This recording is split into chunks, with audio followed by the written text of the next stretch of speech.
How's it going, guys? Football-ManagerYouthDevelopment.co.uk here. In today's episode, we're going to be taking a look at making a tactic for Manchester City on Football Manager 2017. During the course of this video, I'm going to pick out 3 players who I think are going to be absolutely key to making a tactic for Manchester City. We're also going to be taking a look at some of the good younger players that Manchester City have got as well. And of course, I will be making the tactics and just letting you know really of my thoughts about the tactics that I am making for Manchester City. If this is the first time you have watched a video on the channel, I'd like to hear your comments on Football Manager 2017. Leave your comments below on what team you are playing as at the moment and how you're getting on in your gameplay file. Okay, so let's start by having a look at some players that are going to be absolutely key for making a tactic for Man City. Of course, I couldn't really do this without mentioning Aguero. Of course, he's their talisman up front. He's listed as a flamboyant striker on Football Manager 2017, and yeah, he's absolutely fantastic. So you can see a lot of his better attributes on here are his pace, acceleration, dribbling, finishing. He's pretty good at penalty taking as well, technique. He's got some absolutely fantastic attributes. One of the things I'm actually having a look at on the right hand side is that he likes to come deep to get the ball, which I think is going to be quite a good thing for me to use when I'm actually making a tactic for Man City. I do like the idea that he might be able to come deep to get the ball, and also that he likes to run with the ball through the centre. So I could quite imagine, that he's going to be dropping deep and then obviously, trying to beat the defenders on the opposition team. The second player that I wanted to pick out is, of course, David Silva. What I'm basically thinking of is maybe having Aguero up front on his own, and I think David Silva is going to be the perfect person to play just behind him in a sort of attacking playmaker, or maybe like an advanced playmaker type position. You can see that David Silva's main traits are that he likes to play killer balls often, and he also likes to run with the ball as well. He's got absolutely fantastic flair at 19, fantastic vision at 19, good passing at 19, technique is 19.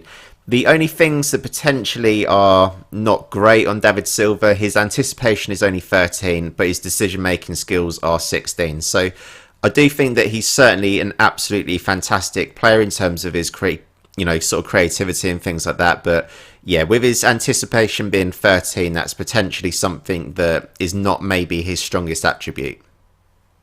The third player that I wanted to pick out for review is Nicolas Otamendi.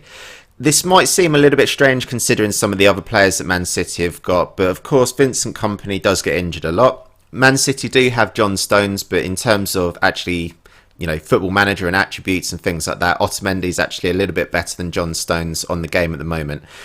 And to be honest, I think this guy's going to be a big player for you when you're playing, well, if you are playing as Manchester City on Football Manager 2017. You can see that he's got strength of 15. He's got very good concentration at 16, good bravery and aggression. His tackling is 17, marking 16 and heading 16 as well.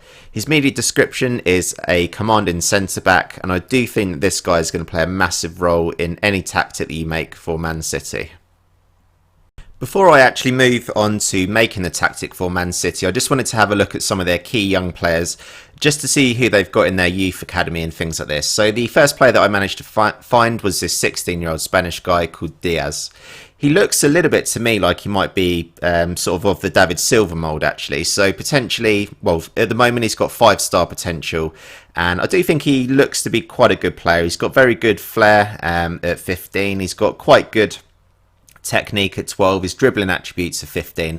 I do think if you could try and build this guy into the same mould as like a David Silva type player, I really do think that he could potentially kind of fill that type of mould. He's got vision of 12, which is pretty decent as well, and considering that he's actually only 16, I do think this guy has very good potential, and if I was managing Man City, he would certainly be someone that I would be keeping a close eye on. The second academy player that I wanted to take a look at is Angelino.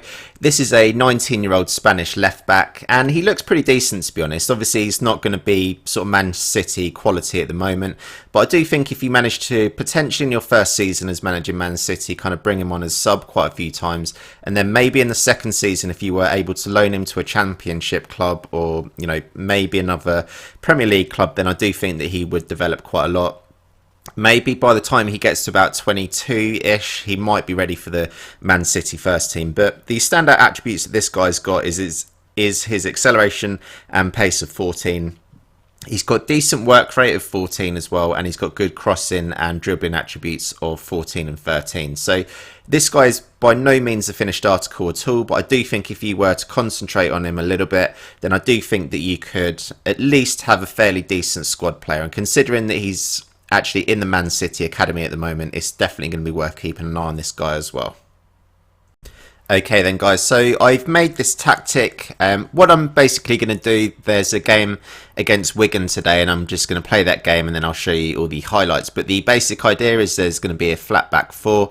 I'm going to have Fernando just just in front of the defence in a defensive midfielder position. The idea with Fernando is that he's going to be just sitting in front of the defence, just helping him out. He's not going to be kind of moving forward. He's going to hold his position and he's going to play off really, really simple little passes just to other players who are in the team. Fernandinho is a little bit further forward in a centre midfield position. Fernandinho has got fantastic work rate and I do think that he's got a lot of industry and kind of good sort of movement. He can do a little bit of everything in terms of tackling and passing and everything.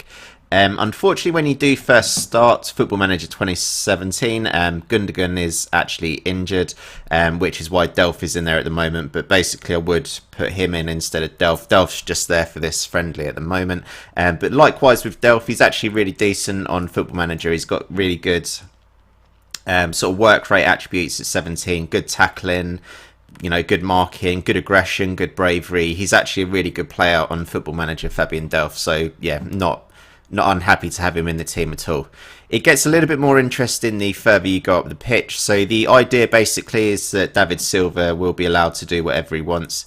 David Silva's off the ball attribute is 18. So basically I'm going to be using him to just kind of float around and do whatever he wants. He's not going to be told to like make any tackles or anything like that. He's basically just solely on the pitch to be attacking and creative.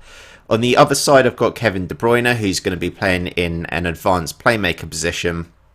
Likewise, Kevin De Bruyne, he will sometimes help out defending, but again, he is mainly just there to be sort of attacking and just kind of almost do what he wants to a certain extent.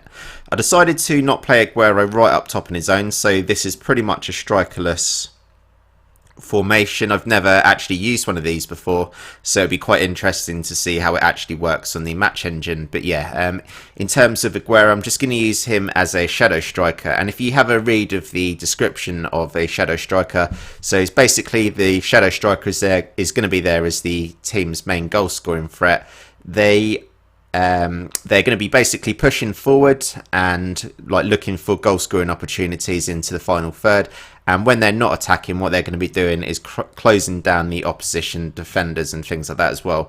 Now, Sergio Aguero, he's got relatively good work rate at 13. I know he's not exactly made for his tackling, but I do think he's got enough about him just to, at least make himself a little bit of a nuisance to the opposition defenders. So I'm going to play this friendly now, guys, and then like I said, I'll show you the highlights just so you can see how this formation works.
Okay, so just before I close this episode off, guys, I just wanted to show you some of the match stats. This is obviously the first game using this tactic, and there would obviously be a lot to kind of develop on it in terms of the players kind of using it and learning it, etc. But Man City managed to have 29 shots. They had 9 on target, created 2 clear-cut chances, 63% possession. We managed to have a 90% pass completion rate, which is absolutely amazing considering that we tried nearly 757 passes were attempted. So I do think this could be quite a decent tactic overall. I do like in some aspects that the players seem quite close sometimes on the pitch, which obviously meant that they could do that sort of really short, intricate passing, which was quite good. But if I was developing this tactic a little bit more, then what I might look to do is just change maybe a couple of the midfielder roles, potentially the 2 centre midfielders on the support duties. Just have a look at them two in particular, just to see if you can get them into a position where they're not maybe like overlapping each other and things like that. But certainly happy with the way that the tactic looks to be working. And yeah, so I'm going to call this the end of the episode, guys. If you have enjoyed the video, then do drop a like on the video. Of course, subscribe to the channel as well. And like I said at the beginning of the video, do leave your comments below on what team you are playing as on Football Manager 2017 and how you're getting on with it. Thanks for watching.